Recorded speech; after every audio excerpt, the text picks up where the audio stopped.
Investment in market securities is subject to market risk. Read all the documents carefully before investing. आप जरा बताइए कि trend की ये गिरावट मौका दे रही है या फिर अभी दूर रहे ट्रेंड की शेयर से?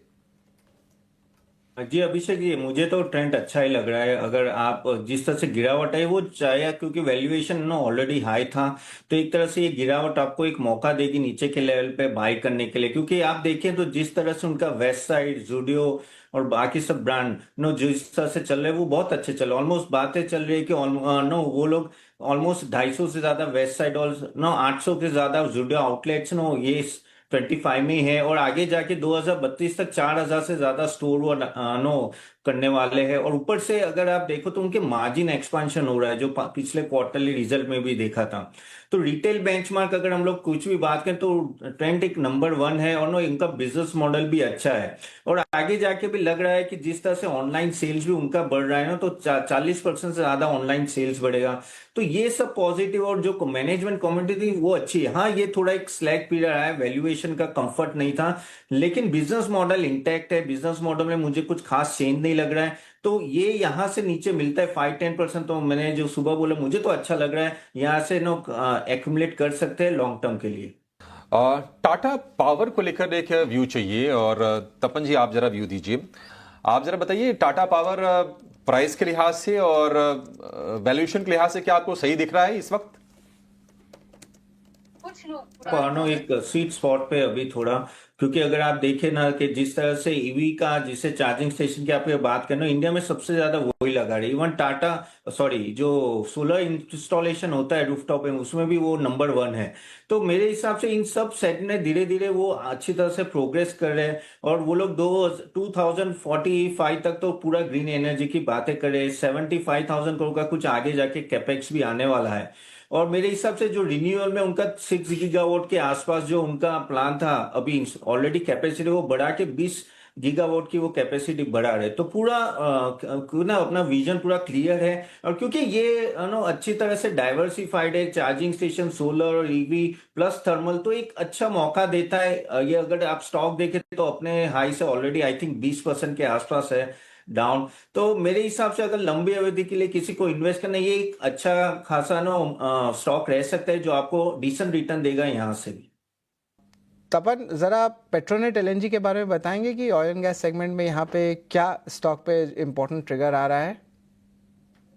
जी सर जी, देखो पेट्रोल एंड एलएनजी आपको भी पता है ना, काफी हद तक नो ग्लोबल प्राइसेस पे बहुत कुछ डिपेंडेंट रहता है। ऑफ कोर्स इंपोर्ट काफी होता है, तो वो ही है कि अगर कोई क्राइसिस आती है ग्लोबली भी, जैसे ये यूक्रेन और रशिया का हुआ और बीच में ईरान और इसराइल का, तो उससे भी इम्पैक्ट आ जाता है। लेकिन at the end of the day no काफी हद तक मार्जिन धीरे धीरे वहां भी बढ़ रहा है। और देखो ये स्टॉक उनके लिए ना जो थोड़ी वॉलेटिलिटी सहन कर सके, ये over the time no petrol and LNG ऐसा कुछ बम्पर रिटर्न दिया नहीं है, क्योंकि वो ग्लोबल प्राइसेस पे डिपेंड है। तो ऐसे इन्वेस्ट करने के लिए यहाँ है ना, मार्जिन एक्सपेंशन और डिक्रीज बहुत ही जल्दी होता है based on the global prices. और क्योंकि of course oil and gas में सब ब्रोकिंग हाउस कवर कर रहे हैं, लेकिन एज ए रिटेल इन्वेस्टर आपको कंसिस्टेंसी में ज्यादा चाहना चाहिए। तो इबिटा अभी थोड़ा एक्सपांड हो रहा है अराउंड 10% के आसपास। अभी क्वार्टर 4 का शायद ये जिस तरह से रिजल्ट लगे शायद बीट भी करेगा। तो शॉर्ट टर्म में मुझे लग रहा है कि यहाँ मूवमेंट आएगी। लेकिन अगर आप बोले कि लॉन्ग टर्म के लिए क्या पेट्रोनेट एलएनजी लेना चाहिए, तो मेरी ना होगी। यहाँ अगर आपको जाना है तो I think GAIL will be better option compare to Petronet LNG, क्योंकि वहां एक तरह से कंसिस्टेंसी और वहां प्राइसिंग पावर भी है। तो मैं गेल की तरफ जाऊंगा, ना कि पेट्रोनेट एलएनजी लॉन्ग टर्म के लिए। तपन जी, कोई ऐसे सेगमेंट्स जहां पर आपको लगता है कि थोड़ा सा अभी रुकना चाहिए, अगर किसी को नया पैसा डालना हो थोड़ा वेट कर लेना सही रहेगा जब तक क्लैरिटी नहीं आ जाती है ट्रेड डील को लेकर?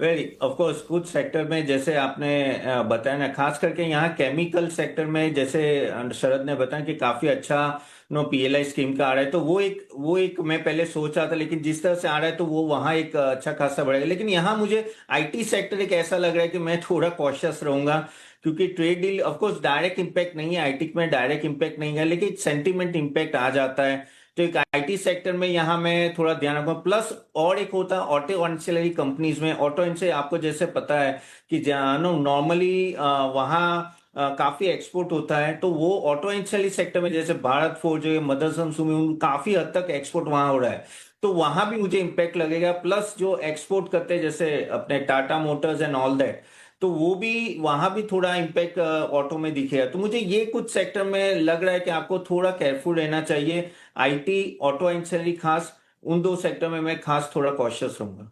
आप जरा ये बताइए कि ओएमसी में कुछ बाइंग करनी है अगर निवेश का नजरिया रखना हो तो? देखो, ओएमसी के लिए तो ये बहुत ही बड़ी बात है ना। अगर $60 के आसपास अगर जाता है ऑयल, और जिस तरह से प्रोडक्शन बढ़ाने की बात की है ओपेक ने, तो ऑफ कोर्स ये नीचे रहने वाला लग तो नहीं रहा है। और टैरिफ और जिस तरह से चल रहा है, तो अभी ऐसा कुछ बढ़िया कह सकते हैं ना, कंजम्पशन भी नहीं आएगा ऑयल पे। तो ये ओएमसी के लिए अच्छा है, और बहुत सालों के बाद ओएमसी के लिए ये बहुत ही अच्छा एक दौर होगा जहां उनको कंसिस्टेंटली नो प्रॉफिटेबिलिटी की तरफ जाएंगे। तो ऑफ कोर्स अगर यहाँ बात करें तो बीपीसीएल मुझे एक स्टॉक अच्छा लग रहा है, जो आप देख सकते हो। इंडियन ऑयल भी एक अच्छा है, वो भी देख सकते हैं। लेकिन ओवरऑल एज अ कैंप, पूरा कैंप अगर ओएमसी की बात करो, तो एक तेजी का माहौल रहेगा, और मार्जिन में अच्छा खासा एक्सपांशन रहेगा, उसमें कोई डाउट नहीं। अभी वो देखना है कि किस तरह से एफिशिएंसी बढ़ाते हैं और किस तरह से इस ये जो लोअर ऑयल प्राइसेस का फायदा लेते हैं। लेकिन गवर्नमेंट बीच बीच में इंटरवेंट करेंगे, उसमें कोई डाउट नहीं है, क्योंकि उनको भी पता है कि नो ये लोग ज्यादा कमा रहे हैं। लेकिन ऑफ कोर्स इनडायरेक्टली इंपैक्ट करेंगे, डायरेक्टली तो इंपैक्ट नहीं कर सकते। लेकिन यस, ओएमसी आपके रेडार में होना चाहिए शॉर्ट टर्म के लिए। आई थिंक ये मूवमेंट आ सकते हैं यहाँ। ये तपन, एफएमसीजी स्पेस पे तो हमारी चर्चा हो गई, लेकिन कंज्यूमर डिस्क्रिशनरी स्पेस पे ऑफ कोर्स देखें, नायका के नंबर्स आए हैं, largely inline set of numbers आया, लेकिन स्टॉक में ऑलरेडी हमने एक अच्छी तेजी देख ली है। कंज्यूमर डिस्क्रिशनरी स्पेस में आपको कुछ अच्छा स्टॉक लग रहा है? सर जी, कंज्यूमर डिस्क्रिशनरी में अगर हम लोग बात करें, तो ऑफकोर्स नायका तो हमने बात की थी पहले भी, और यहाँ मुझे ओवरऑल ठीक ठाक ही ग्रोथ था, उसमें कोई डाउट नहीं है। और 220, I think if I am not wrong, 220 के आसपास घूम रहा है। तो ये स्टॉक नो एक अच्छा तरह से नो कह सकते हैं कि पिछले कुछ महीनों में काफी रिकवरी आ रही है, और यहाँ अगर किसी को लेना है तो ले सकते हैं, एक्यूमुलेट कर सकते हैं 200 के आसपास। मुझे यहाँ अच्छा लग रहा है। इवन जैसे टाइटन की भी मैं बात करूँ, कंज्यूमर डिस्क्रिप्शन में मुझे अच्छा लगा है, जो जिस तरह से उनका गाइडेंस और मार्जिन एक्सपेंशन की बात हुई है, तो वहां भी एक तरह से नो कह सकते हैं कि मूवमेंट आ सकते हैं। काफी टाइम से टाइटन एक कह सकते रेंज में घूम रहा था, लेकिन अभी थोड़ा हमें देख रहे हैं कि ऊपर जा रहा है, तो वो थोड़े लंबे समय के लिए आप ये देख सकते हो। और ऑफ कोर्स गोल्ड के प्राइसेस ऊपर नीचे आ रहे हैं, लेकिन they know how to manage it. तो ये दो स्टॉक मेरे नजर में रहेंगे अभी।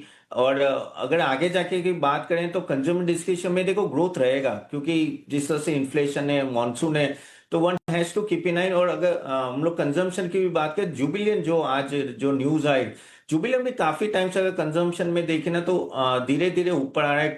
बीच में बहुत अंडर परफॉर्मेंस था, लेकिन आई थिंक उन्होंने स्ट्रेटेजी चेंज की है, और धीरे कह सकते हैं कि अपना जिस तरह से एलएफएल ग्रोथ अभी थोड़ा म्यूटेड है, लेकिन आगे जाके और बढ़ेगा। तो वो भी एक कंजम्पशन में मुझे ठीक ठाक लग रहा है जुबिलियंट, अगर आप लंबी अवधि के लिए सोचे तो। जरा बताएं इंडस टावर्स अभी कैसा लग रहा है? स्टॉक 3% डाउन है लेकिन। जी, इंडस टावर देखिए, एज सच नो काफी, वो कहते हैं ना, वॉलेटिलिटी काफी रहती है ना। बीच में ऐसी बात हुई थी जब वोडाफोन रिवाइवल हो रहा था, तो इंडस टावर बहुत अच्छा चल रहा था, लेकिन वापिस वोडाफोन के न्यूज पे भी इंडस टावर में बहुत सारी ऊपर नीचे होता है। भारती का ऑफकोर्स बड़ा स्टेक है, तो देखो स्टॉक में कोई प्रॉब्लम नहीं है। As such no tower business अच्छा चल रहा है, लेकिन वो किक नहीं है एक तरह से ना कि बड़ा नो यहाँ से जंप मार सके, क्योंकि ये काफी न्यूज फ्लो पे रहता है। एंड ऑफ कोर्स ये मंथ में अच्छा खासा चल भी गया है। तो मेरे हिसाब से अगर इंडस टावर अगर आपको लेना है, तो मैं तो अवॉइड बोलूंगा comparatively. I think better Bharti Airtel आ जाता है अगर आपको टेलीकॉम में काम करना है, तो कोई शेयर सिलेक्ट करना है, क्योंकि मुझे इंडस टावर में वॉलेटिलिटी काफी लग रही है। और खास करके जो वोडाफोन आइडिया रिलेटेड स्टेक का है, उसका भी बिजनेस प्रॉब्लम है। Of course no tower acquisition चल रहा है भारतीय एंटरप्राइज से, वो सब और काफी सारी चीजें और भी चले, लेकिन at the end of the day no इसमें हो सकता है कि पे आउट भी थोड़ा, डिविडेंड में भी थोड़ा प्रॉब्लम आए, और स्टेक में भी कह सकते हैं कि अनिश्चितता रहेगी दोनों भारतीय और वोडाफोन में। तो यहाँ मुझे, मैं अवॉइड करूंगा कंपेरेटिव, मुझे भारतीय एयरटेल ज्यादा सेफ लग रहा है। तपन जी, आपसे कोई डिस्क्लोजर आप शेयर करना चाहेंगे? जी, इनमें से किसी में मेरा निवेश नहीं है, लेकिन हमारे क्लाइंट्स का हो सकता है।